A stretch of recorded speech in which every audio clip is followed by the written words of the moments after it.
All right, ladies and gentlemen, and everyone in between, welcome back to Wreckshop Live. My name is Def C. My name is Ad2 / D'Angelo. You know what I'm saying? I'm everything now. We right back with Wreckshop Live, and we back with our first guest, man.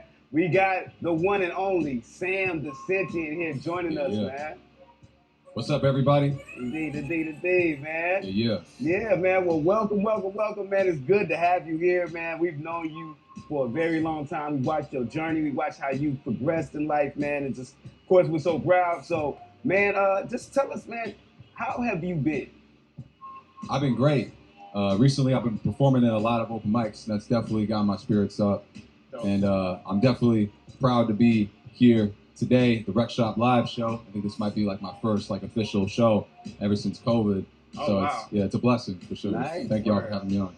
And it's a blessing for us to have you here, man. As Ad was saying, and just for a little bit of context for those of you who are watching from home, Sam originally crossed our path when he came to our Wreckshop workshop, and he just kept coming every week, looking for what he needed to do better, just hungry to learn everything he could, not only about the craft of hip hop, but also about the culture.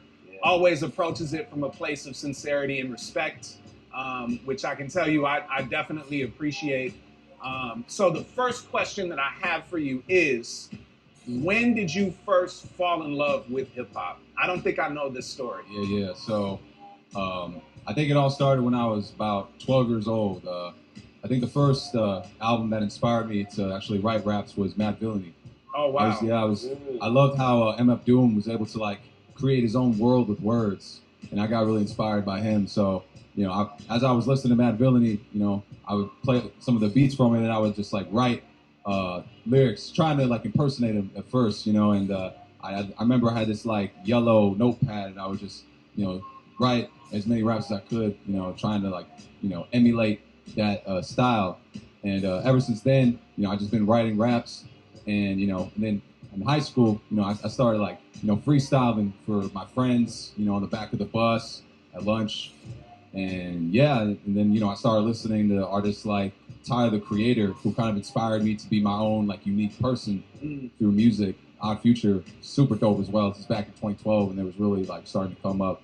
And then definitely a life-changing moment for me happened when I discovered Kendrick Lamar, and I was listening to Section 80. He was one of the first artists that really started inspiring me to implement storytelling in my lyrics and have actually a conceptual narrative. From there, Good Kid, Mad City, and To Pimp a Butterfly, mad inspired by those. Those are some of my favorite albums to this day. And ever since then, I've been listening to Pro Era, Big Crit, and some others have definitely been inspiring for me as well.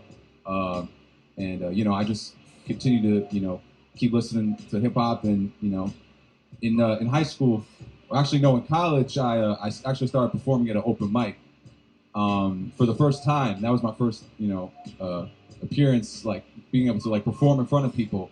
And then I actually got a recommendation from one of the performers, Hero the Poet, to actually come to Young Chicago Authors, and that's how I actually started coming to Wordplay, the open mic, and that led into me meeting y'all at Wreckshop every Saturday. This was the spring of 2019. I've just been coming ever since. Yeah. It's been an honor for sure. I feel like I've Man, grown a that lot. time has flashed by. I can't believe it's been 2 years, man. Yeah, for sure. Yeah. Time goes by when you're having fun. Yeah. Real.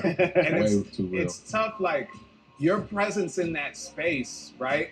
It's tough for me to remember Wreckshop without you in it. Yeah. And we've been doing this, and we've been doing this workshop for almost 10 years now. Wow. But that's definitely speaks to you showed up, you stayed, and you contributed, which we're very fortunate to have witnessed that. Yeah, thank you. You're I'm welcome. definitely fortunate to be able to grow and develop as an MC in that space. For sure, I definitely learned a lot about the craft. Just being there, and especially being around a lot of other hungry MCs as well, really inspired me to step my game up. So thank you very much for that. No doubt. Oh man, okay, man, y'all, all right. I Sorry. love where this is going.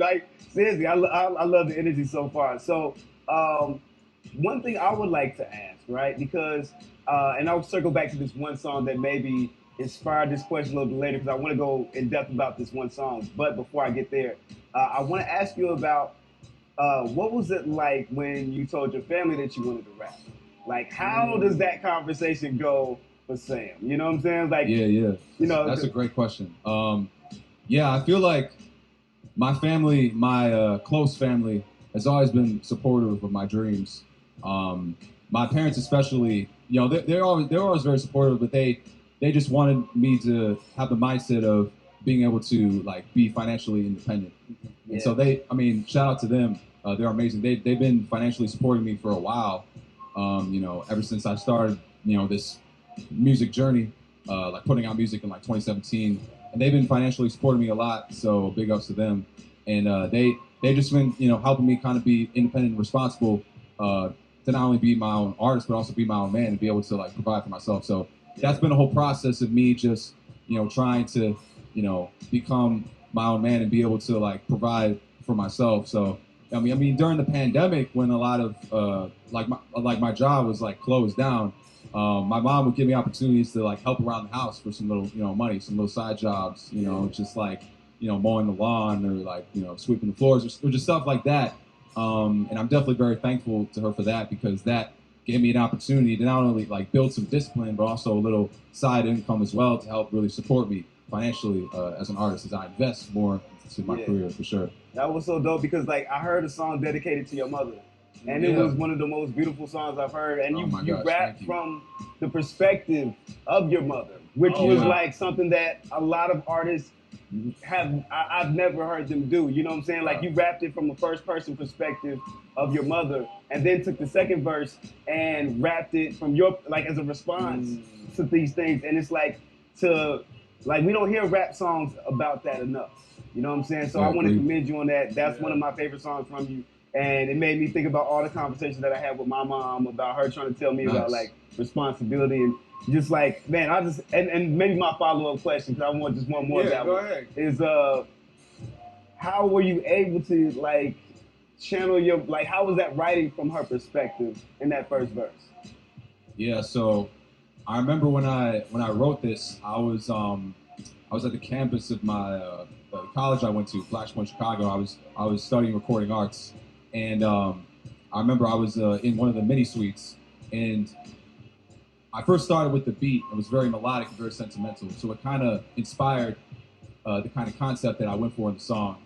And you know, lyrically, I just remember channeling a lot of conversations that my mom would have with my brothers and I, because you know, as we're getting older, we're starting to become more independent, and my mom definitely emphasized us having to pick up more slack.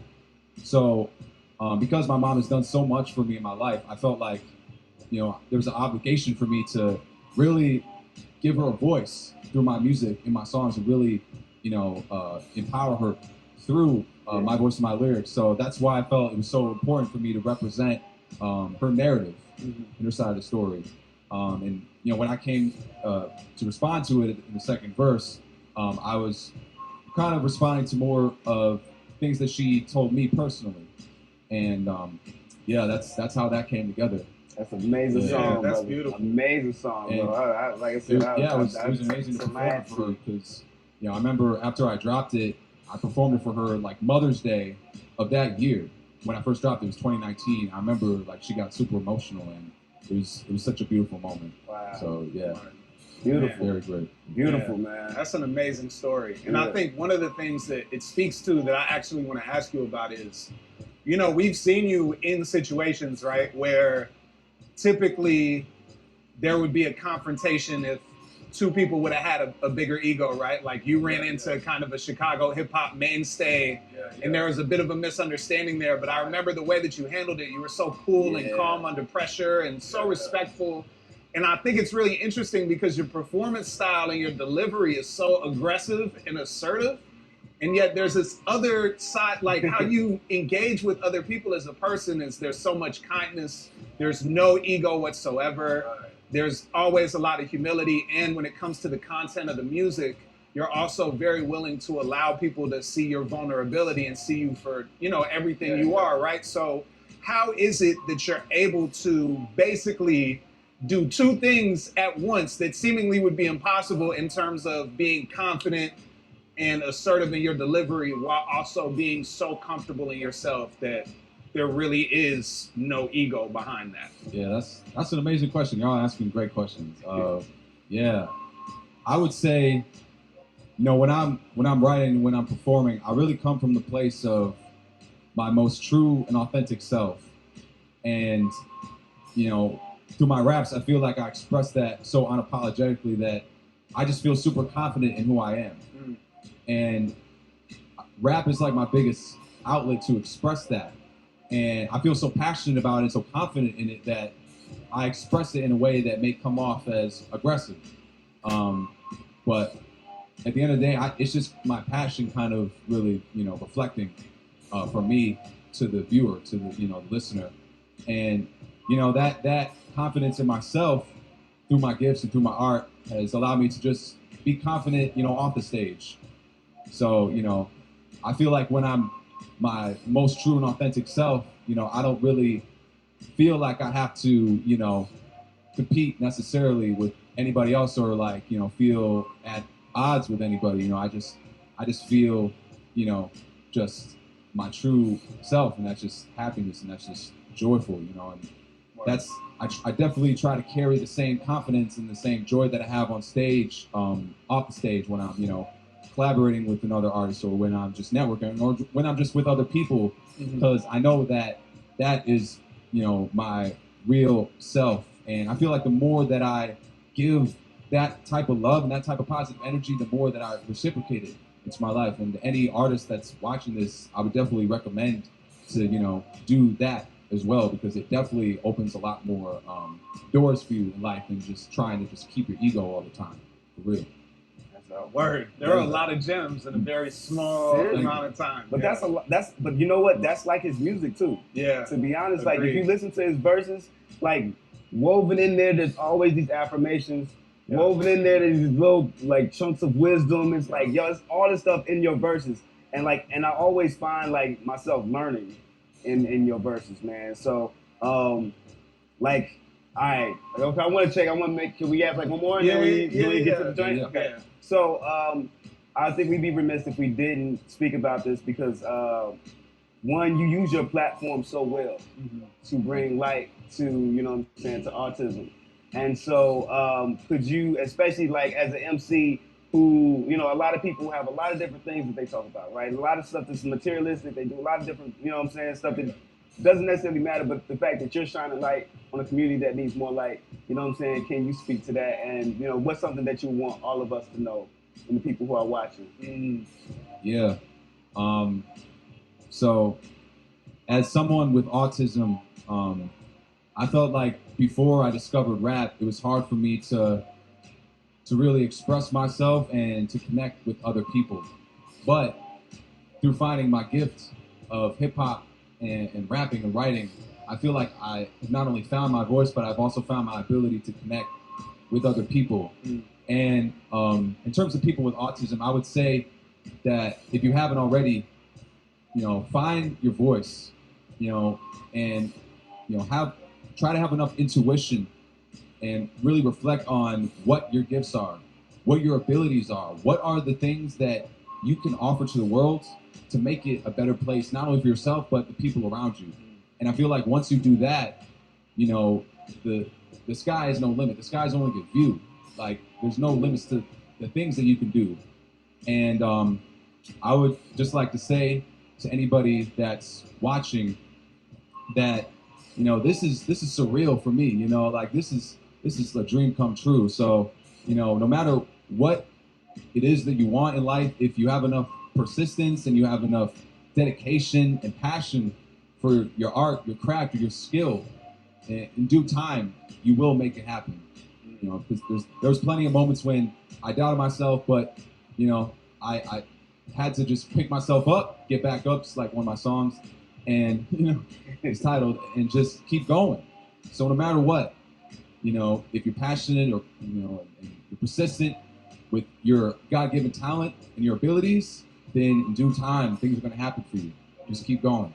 Yeah, there Word. it is. Man. There it is, man. That's perfectly worded too. Phenomenal. Yeah, that was yeah. I really appreciated that. Yeah. So we are going to do a little game with each of our guests. Oh snap! And shout out to Black Sheep Native Tongues. Yeah. The name of this game is This or That. And we are going to be asking you a question each where you are going to have to choose between one of two options and explain your choice. So I have a question for you. When you are in a cipher, do you try to go off the head or do you try to dig into your bag of writtens? Off the head. And Off why? the head. When I feel like when I go off the head, I'm more present in the moment. Wow. And, you know, I feel like I've practiced it so much that I don't necessarily need to go into, you know, a written verse. You know, every time I freestyle off the top, I always try to like mention like things around me. Not just like what I'm feeling inside, but also try to connect that with the things around me, the people around me, you know, and try to like, you know, create something out of the environment that I'm in, you know, and that won't only be like entertaining for everybody else, but it also like is a challenge for me to just kind of really be in the space and really just tap into what everybody, you know, like not only the artists, but what the viewers are really like feeling in that moment, you know, and that's honestly the feeling that I get when I perform live, anything, you know, whether it's freestyle or written, I'm just there in the moment. And yeah, that's definitely, you know, the thing that gives me, you know, a little bit more energy, exhilarates me. And you're also, just so that people at home know, Sam is also like of a different generation of hip hop and is also one of those few people where when he goes off the top in a cipher, you can tell it's off the top, but he never drops the ball. Yep. So he will rap for 5 minutes straight, Yes. not repeat anything, not, you know, take a bar off, not do the thing I do where like I look up in the air like, okay, maybe there's a bar somewhere between the rafters. I got like a crutch word. I'm gonna say matter crutch of fact. words and phrases. I'm gonna say matter of fact all the time. I'm the matter of fact illest to the death. since, you know what I mean? Go back to spelling our name or whatever, and you never do that. So that was definitely a great, great answer. Cool. Add to. I'm gonna make mine real quick, right? So here you go. Good Kid, Mad City, or To Pimp a Butterfly. That's a tough one, but honestly, I'd have to say To Pimp a Butterfly. I just felt like, from a personal standpoint, Kendrick really not only elevated his craft as an artist, but he was able to just like really surround himself with great musicians. Not that there weren't great producers on Good Kid, Mad City, but like the team around him for the To Pimp a Butterfly sessions really like gave him a new like atmosphere, gave him a new universe to really like create with. And I mean, the way he weaved the entire album together with the poem was unlike it was unlike anything I've ever heard in my life, you know, and still to this day. So I have to say that he elevated his craft and his artistry onto To Pimp a Butterfly. Yeah. Okay. Indeed. All right. The debate continues. All right. It does indeed. So what are we about to see, Ed? So right now, man, we're about to transition. So, you know what I'm saying? Slot's gonna play a little bit, but when we come right back, we got the one and only Sam the Sentient performing live here on Van 66, all right? Yeah. Ooh, it's Peace. about to go down. See you in a second. Yeah.